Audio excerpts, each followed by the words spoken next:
10 ఏళ్లు కేసీఆర్ కాపాడిన సింగరేణి బొగ్గు గనులను కేంద్ర ప్రభుత్వం వేలం వేస్తుంటే కాంగ్రెస్ వంత పాడుతోందని కేటీఆర్ ఫైర్ అయ్యారు.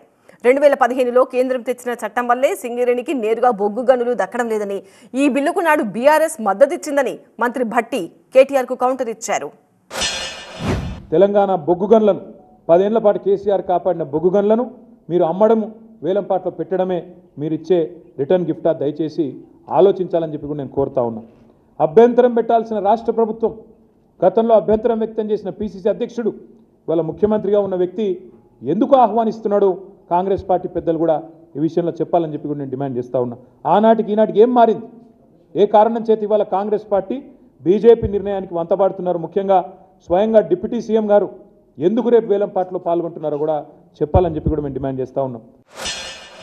కోల్ బ్లాక్స్ అన్నింటినీ ఆక్షన్ ద్వారా, అంటే వేలంపాట ద్వారా ఇచ్చే విధానాన్ని చట్టం తీసుకొచ్చారు 2015 24 ఫిబ్రవరి నాడు. ఎవరు తీసుకొచ్చారా దీన్ని? ఇప్పుడున్నటువంటి కేంద్ర ప్రభుత్వం ఆడ బిల్లు పెడితే ఆనాడు కొట్లాడి తెచ్చుకున్న తెలంగాణ రాష్ట్రంలో 10 ఏళ్ళు అధికారంలో ఉన్నటువంటి బీఆర్ఎస్ పార్టీకి సంబంధించిన పార్లమెంటు సభ్యులు అందరూ కూడా 2015 నాడు ఈ బిల్లుకి మద్దతు ఇచ్చి ఓటేసి సపోర్ట్ చేసి సింగరేణి కాలరీస్కి నేరుగా బొగ్గు అంటే బ్లాకులు కేటాయించడానికి అవకాశం లేకుండా ఆ యాక్ట్ని తీసుకొని వచ్చిన దాంట్లో వీళ్ళు కూడా ప్రధాన భూమిక పోషించారు.